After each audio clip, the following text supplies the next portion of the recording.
Bets with me, Sam Mendelson, and what a show we have. We follow all my sports tweets and sports bets on at Mendy_Island.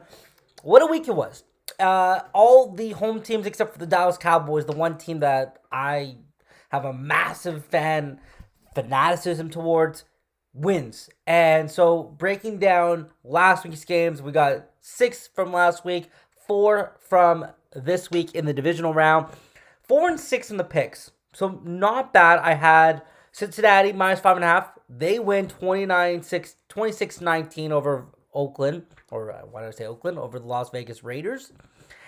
Then you had Buffalo minus 2.5. They beat the Patriots 47-17. The Buccaneers win by 7, win 31-15 over the Eagles. The Cowboys, I took the money line, almost hit it at the end. Not really. If you're a Cowboys fan like myself, you know that game was really never in reach.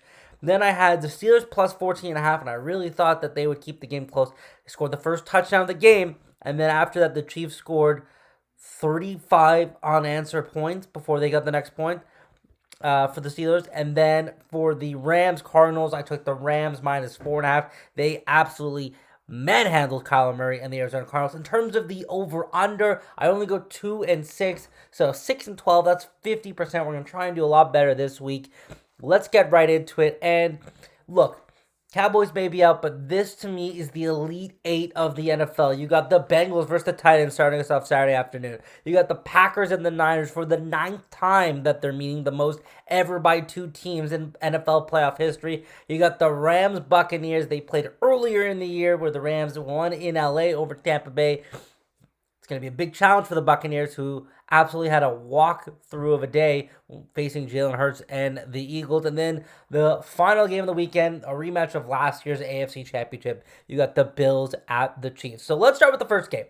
So Joe Burrow and Ja'Marr Chase were incredible. Ja'Marr Chase broke a record by the Bengals, a team record for the most receiving yards in a game that was held by Chris Collinsworth.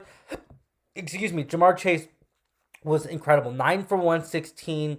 Joe Burrow, 244 passing yards, 2 touchdowns, 24 for 34. And he had obviously that controversial touchdown in the game going up against a Titans team who gets back King Henry. And I can't stress this enough. King Henry is going to have a day. He's going to have a day. If the Bengals want to have any sustainable offense, they're going to have to neutralize him.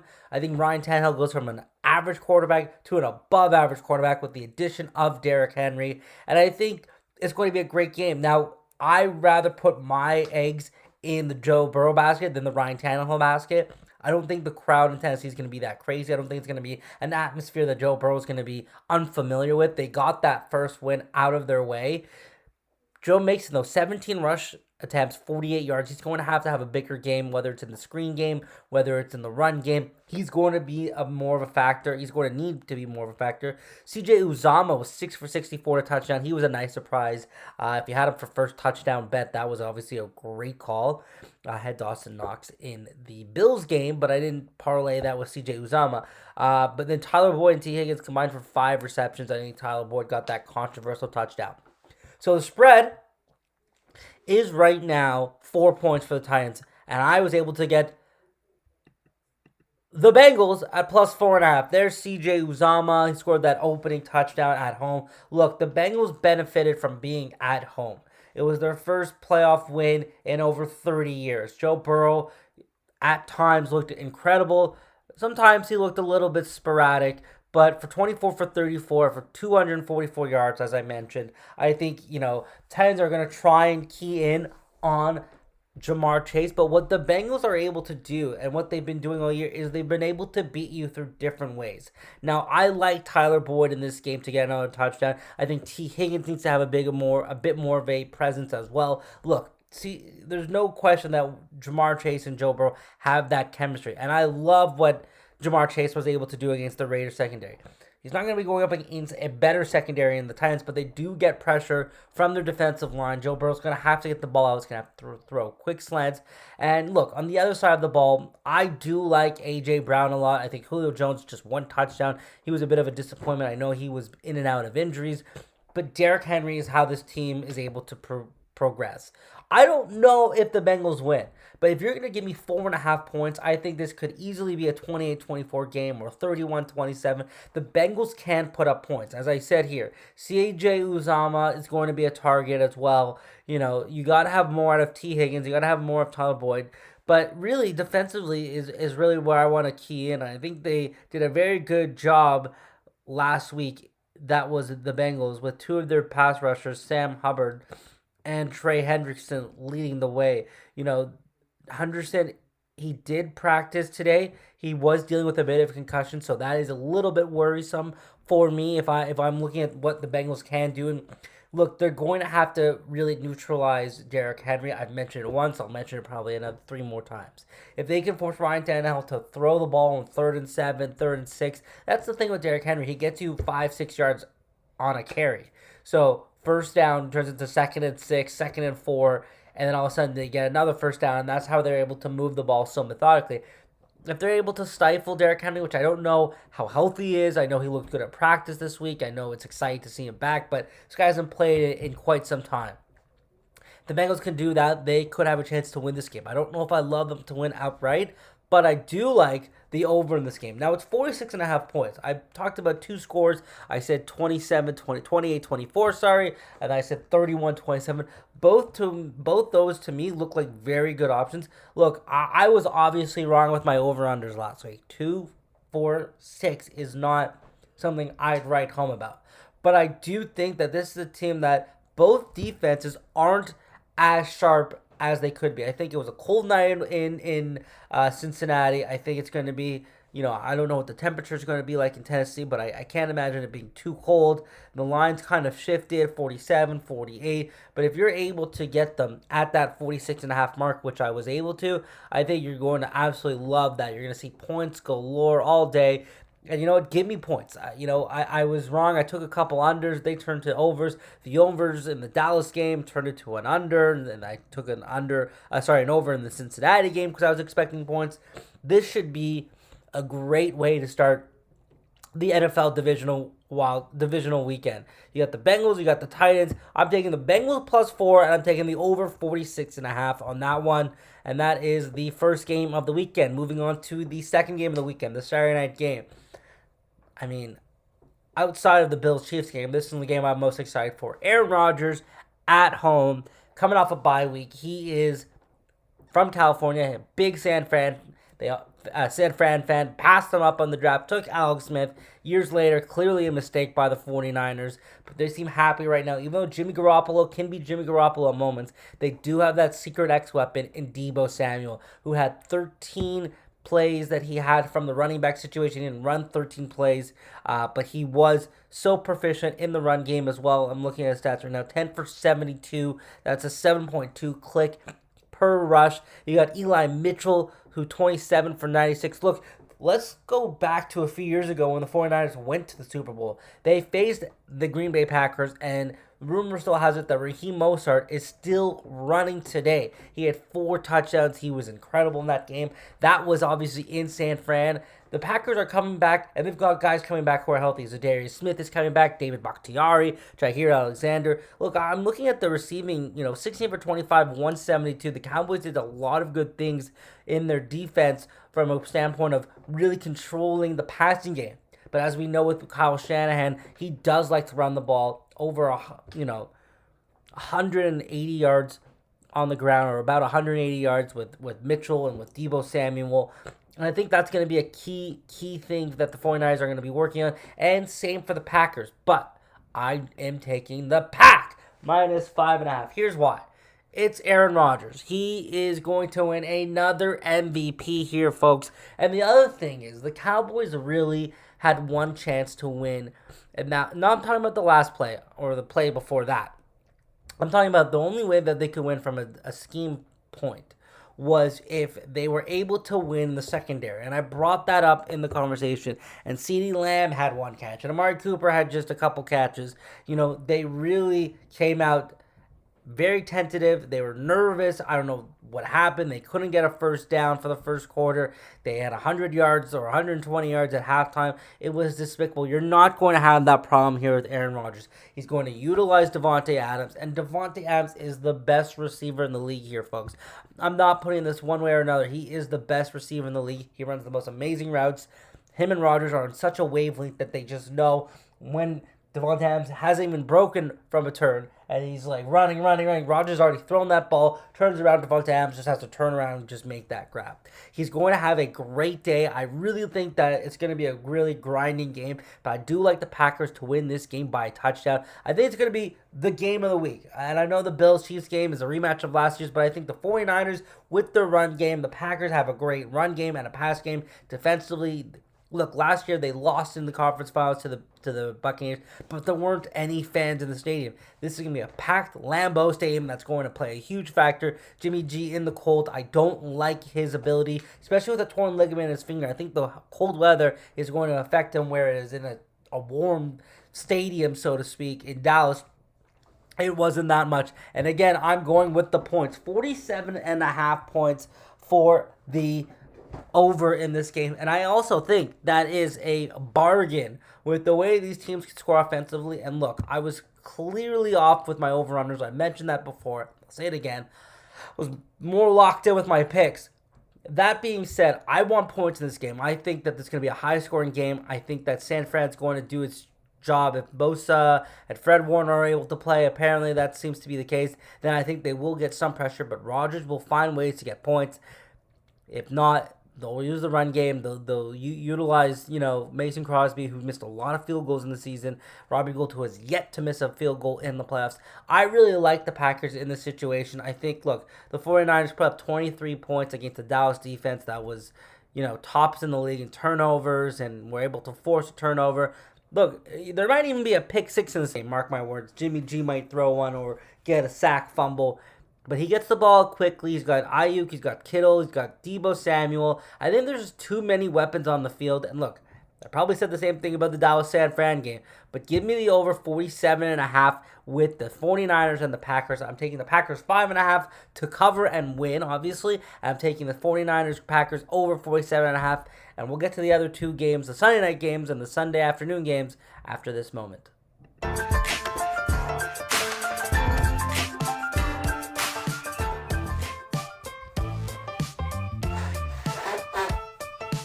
12-Ounce Sports has a new home for betting. BetUS.com is the official place to place your bets and support 12-Ounce Sports. All you have to do is go to BetUS.com and type in the promo code 120OZE and you'll instantly get a deposit bonus. This is America's favorite sportsbook. And remember, always gamble responsibly.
We are back for the second half. The Sunday games got through Saturday. Now ready to move on to the Sunday. So just a quick recap. I'm taking Bengals plus 4.5, not to win, but I'm taking the over in that one and I'm taking the over in the Green Bay San Fran game. And give me the Packers minus 5.5. Should be a great game. I think it's one of those games where it's like 30-24 or something like that. Like they win by a touchdown or 6 points. I don't know how it's going to be worked out. But moving on to the Sunday games, and we got a 3 o'clock game in Tampa Bay. And I think there's a lot of things to factor in here. One, you're going up against a team that you've already faced. This is a Buccaneers team that, again, without Chris Godwin, without Antonio Brown, but they did a very, very good job against the Eagles. I don't think that The Eagles clearly have the players in Jalen Ramsey and Von Miller and Aaron Donald that the Rams have defensively. And offensively, it's going to be a much more challenging um, obstacle for the Buccaneers as Matt Stafford, Odell Beckham, who looks the best he's looked in quite some time, and Cooper Kupp, and they're running Cam Akers, and they're running with Sony Michel, Tyler Higbee, and this is a team that's going to definitely compete. It's a really interesting matchup, but I think that it is worth noticing that you're going from West Coast to East Coast. I think that does play a factor at times. And you're getting them on a short week. They played the first Monday night wildcard game, and I honestly think that is a detriment. Even though they absolutely handled the Cardinals, you kind of have to regroup, then you have to get on a plane later in the week. You have to be ready for Tampa Bay. And Tom Brady is no slouch, as we know. He's the GOAT. 7 Super Bowls. There's a reason why he's successful. And look, he made things happen with Gio Bernard last week. They had, obviously, Gronk getting in the end zone, Mike Evans. They have their way, and Leonard Fournette might be on track to play. I think that is going to be a huge factor. This is going to be a tight game. I'm not sure how it's going to play out, but I'm going to go with Tom Brady and Mike Evans and company. Look, I think I'm going with the guy who's proven to me that he can win in big moments. I think when I look at Matt Stafford, I know he got his first NFL playoff win on Monday.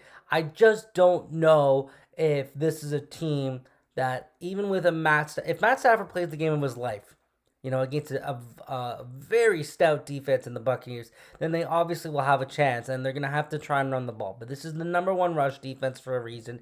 They're going to cram up Sony Michel, cram up Cam Akers. He's going to force Matt Stafford to third and longs and to make plays. And I don't know if you're watching the Buccaneers game, and again, I know it was against the Eagles, but Devin White, Levante David might be the best linebacker duo in the league. They might not be the best defensive player, as you'll see on the other side of the field with Aaron Donald, but those two linebackers, the way they attack the run game, the way that they're able to pass protect, play in pass coverage, they're a big problem for defenses. And I think Matt Stafford's going to have his hand full. Look, the last time these two teams met, it was a different atmosphere. It was in LA. It was earlier in the year. It was week 3. It was a 34-24 game, and Matt Stafford was incredible. He threw for 4 touchdowns, 343 yards. They also got 100+ yards from Deshaun Jackson, who just got knocked out last week with the Raiders. So there's a lot of things that are going to happen. Can Odell Beckham do what he did last week and replicate it? Can this team with an offensive line led by a 40-year-old and Andrew Whitworth get the job done against a really good stout defense with Jason Pierre-Paul, with Ndamukong Suh, with guys like Vita Vea stopping the run? This is going to be a very tight matchup. So in this game, I'm going to take the under of 49.5. It seems like a lot of points. I couldn't believe it when I first saw it that it was that high. Higher than the Tennessee-Cincinnati game. Higher than the San Fran-Green Bay game. And look, these again are two good offenses. But when they're playing up against each other, I don't think it's going to be a rematch of the first time around that these two put up 60 points in that 34-24 game. This is a game where it's going to come down to which teams can convert on third downs. There's going to be a lot of defensive plays. I think Donald's going to have an impact. He's going to go up against the line. Look, I want to see if Tristan Wirfs is healthy. That is a big, big factor for the Buccaneers. He had played 2 years after getting drafted last year and had not missed a snap. He had missed his first game or first couple snaps when he got hurt in Philadelphia. They have a great line with Ryan Jensen and a lot of other pieces, but if Tristan Wirfs isn't going to come back, I think Aaron Donald is going to be a problem for Tom Brady. Look, I think of the last time Tom Brady, I should say, played in the playoffs against Aaron Donald, it was that Super Bowl where they won 10-3, I believe it was the score. It wasn't the prettiest games, but Aaron Donald had his way. This is a guy who can really set the tone on just how the game is operated and the game is played. They're not going to run the ball a lot. They're not going to be able to run the ball a lot. You're going to have Von Miller, who looked like old Von Miller. If you listen to Peyton Manning on the Manning cast, he looked like old Von Miller. Him building up that momentum, getting that first step, he's going to get a lot of pressure. Him and Donald as well. Leonard Floyd is huge. And then you got Jalen Ramsey in the backfield. You don't have to worry about Antonio Brown. You don't have to worry about Chris Godwin. You're just going to have to shut down Mike Evans, which I think Jalen Ramsey will do successfully. Do I think Gronk could have an absolute day? Absolutely. They've got Cameron Braid as well. They've got other options, but they're not marquee options. And when I look at what the Rams can do defensively, even on a short week, I think they keep the game close. Look, the spread's 2.5 for a reason. They're not expecting a blowout. The biggest spread this week was the Green Bay one, which I got them at 5.5. I know some bookies had them at 6, 6.5. But this is a game that's going to be determined by a field goal. Matt Gay, Ryan Suckup, two really, really good kickers. And I think I'm going to take the edge with the better quarterback and the better coach and the warm weather. Give me the Buccaneers. And then last but not least, it is the AFC Championship game from last year rematch. It's the Chiefs and the Bucks. And boy, oh boy, am I pumped up for this. 6:30 on a Sunday afternoon. You'll see me grabbing a beer, watching these two teams play, watching Josh Allen versus Patrick Mahomes. Look, there's that image of Stephon Diggs at the end of the loss last year in the championship game, just watching the Chiefs parade, watching the Chiefs celebrate, the confetti on the field, and Stephon Diggs just standing like in the tunnel, just being like in disbelief of how close they came. The Bills played one of the best games I've ever seen any team play in the playoffs. 7 drives, 7 touchdowns, no punts, no field goals. They absolutely decimated a top 5 defense in Bill Belichick. The Chiefs, on the other hand, they're a very opportunistic defense. They like to create turnovers, but they can't always create turnovers. You know, they got Clark, they got Ingram, they got guys on the outside that can do their jobs and get pressure on Josh Allen. But what Josh Allen can do so well, as we saw in last week, 66 rush yards. Devin Singletary had, I believe, 70 yards, or was Josh Allen 81 yards? 66 for Josh Allen, 2 for Devin Singletary. So they've really incorporated Devin Singletary in this last month or so, and that's paying huge dividends. It's putting a lot less pressure on Josh Allen to make these crazy plays. Dawson Knox, 5 for 89 and 2 touchdowns, has turned into an absolute stud this year. Stephon Diggs, he will garner his defense. I think Stephon Diggs definitely gets in the end zone this week, but last week they focused heavily on Stephon Diggs. He had 3 receptions for 60 yards, but he was a problem for the defense because it left guys like Isaiah McKenzie, the speedster, and Gabriel Davis, and Emmanuel Sanders, and Cole Beasley. It is a plethora of options, and we know on the Kansas City side of things, you're going to get Mahomes, you're going to get Tyreek, you're going to get Kelsey. I just think that the Bills have what it takes to finally knock off the Kansas City Chiefs. Now, I didn't want to go too bold here and say Bills money line. The Bills money line was plus 105, so it's not something, crazy where I go, oh, the odds are insane. So if I had to take the better chance, I'm taking the Buffalo Bills plus 3. There's going to be a lot of points in this game. I kind of just sneak peeked it already that I'm going to take the over. And that is the biggest over of the week. I think this is going to be an insane game. There's going to be so many points. If you're doing any FanDuel or DraftKings, I don't even know where to start. I mean, I feel like you kind of want to take Gronk in the early game, maybe take a running back for the Rams to get 1 touchdown, but this is going to be the game where I'm going to have all my guys in. I'm just going to take all the Bills, all the Chiefs, and I'll throw in Gronk as well. I am so pumped for this game. Rematch of the AFC Championship game, and I don't think it's going to disappoint. The other thing, they did play earlier in this year, and they did play, if I'm not mistaken, in Kansas City. And they did absolutely, just dominate the Chiefs. 38-20. Josh Allen, 315 yards, 3 touchdowns. Dawson Knox had a big day. Diggs had a good day.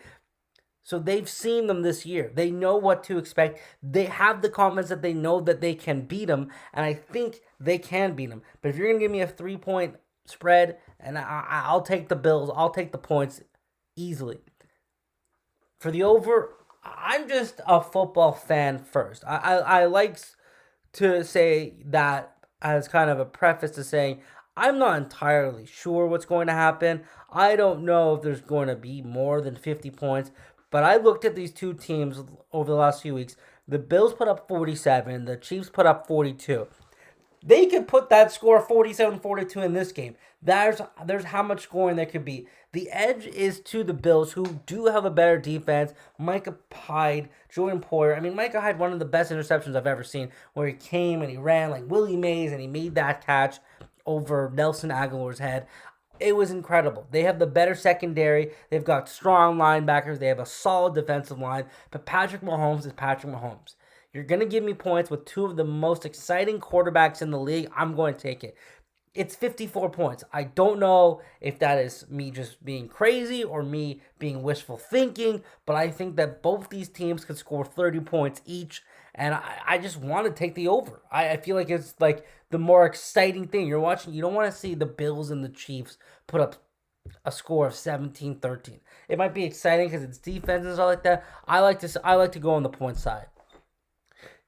Shoot me if I'm wrong. I that's how I'm leaning. But I'm going with the Bills Chiefs over. So let's just do a quick recap as we get down to the nitty gritty of the show. It's the Bengals against the Titans, starting us up Saturday afternoon. I'm taking the Bengals plus 4.5. I think Joe Burrow puts up enough points, maybe not to win, but to keep the game close. The Titans are going to try and use the ball, and that should be 4 picks of the week. But that is our graphic from earlier in the year, so I apologize on that. But it is I guess you could say 8 picks of the week because there's 4 spreads and 4 over-unders. So I guess when I was doing it, I had some idea of what I was thinking. But give me Cincinnati plus 4.5. And I'm taking the over in that game. I think Derrick Henry's going to get on the board with a touchdown. I think it's going to come down a lot to Ryan Tannehill and that offense with A.J. Brown and the other weapons on the team. But I honestly think that the Bengals keep it close, and I like the over in that one. Going over to Saturday night, you got the 49ers and the Packers. Give me Rodgers minus 5.5. It's hard to bet against a guy who's going to win the MVP. He's got this grudge against the 49ers that still eats at him today for not selecting him first overall when he was drafted. And then ultimately, they have Davante Adams, the best receiver in the game. And I think at home in Lambeau where it's cold and the fans are going to be rocking, Jimmy G is not going to be able to put up as many points as Aaron Rodgers. It should be a great game. They're going to obviously have to control the run, the Packers. Make sure that the 49ers aren't running all over them, kind of like what they did against the Cowboys. And also, I'll take the over 47.5 here. The only under of the week I'm taking is the Rams and the Bucks. I think it's too tough against some of the best defensive players in the game, and Devin White, Aaron Donald, Jalen Ramsey, Von Miller, Vita Vea. It's just too tough to Shaq Barrett. It's too tough to put up that many points against 2 good defenses. Look, as I mentioned earlier, this is the Elite 8, so I'm taking the Buccaneers because they are the GOAT. They have the GOAT, I should say. They're at home. They don't have to travel. They're sitting at home waiting for the Rams to come. They have that extra day, whereas the Rams kind of had to enjoy Monday after the win and then get ready back on the track to get ready for the Buccaneers on Tuesday. So Buccaneers minus 2.5 at home. I like that against the Rams. Should be a tough one in that one, but to me, that's one of those 23-17 games or 24-17. It's going to be, maybe more than a field goal, but I'll take the line as it is. But I got the Buccaneers, and I took the under 49.5. And then the big one, as I just finished off saying, I'm taking the Bills plus 3. If it ends up in a push where they lose by a field goal, that's fine. Might be one of those things where they put up so many points, last team goes for 2, and that's ultimately what decides, if they get it or if they don't. So Bills plus 3. I almost was bold enough to take Bills money line, folks. Plus 105 if you're looking for them on the money line. And then the over 53.5. Look, I took 3 overs. I'm going to ride the overs. I want points. I want it to be exciting. And it should be exciting, folks. This is the NFL divisional round. These are the 8 best teams. We should have some great games. And let's be honest, the wild card weekend did not live up to the hype. There weren't really any great games. You could argue the Dallas game was the best, but Dallas looked horrible for 3.5 quarters. Started getting things going in the fourth quarter, and then just a mind-boggling play to end this season. All the games kind of were blowouts. Bills won by 30. Eagles were dominating by 30. They won by 16. Steelers won by 20. I love these games this week. I'm really excited. I hope you enjoyed the picks as well. Opportunistic Bets with Sam Allison will be back for our NFC and AFC Championship picks next week. Again, you can follow all my stuff at Mendy_Island. Last week, we went 6 for 12, 4 for 6 in the picks, 2 for 6 in the over-under. Let's make it a clean sweep. Let's go 8-8. Let's go.